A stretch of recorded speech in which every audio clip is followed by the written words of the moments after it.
Evo mi se nalazimo opet u porodičnoj kući Bekiri. Došli smo da obiđemo Amiru kojoj je evo bila jedna humanitarna akcija upriličena za njezinu operaciju.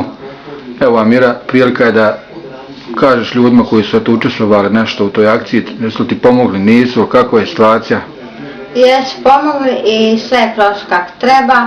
Operisala se? Da, operisala sam i izvadila sam sve što sam imala unutra. Sad nemam više ništa, sutra idem vati konce i sad mi je mnogo lakše i psihički i fizički i bolje se osjećam.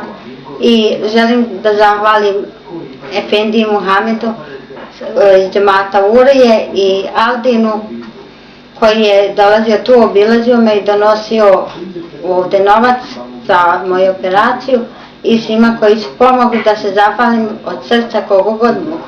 Znači osjetiš ti kod sebe poboljšanje, nisi pod pritiskom? Ništa, sad je sve bilo. Možda jedeš? Da, počela sam od juče, dobro jedem i bolje se osjećam. I nema tereta, nema straha, ništa, sad je sve super. Znači, uglavnom, stvarno se zahvalna tim ljudima. Zahvalna od srca duboko i koliko god mogu biti zahvalna toliko svima. Evo, mi ti želimo da i sad kontrola sve budu u redu. I ako Bog da to potpuno se izliječi, da počneš kasnije raditi, da se oporaviš i ti da budete, ako bude sretni sa svojom porodicom. Eto, toliko za ovaj put. Hvala još jednom.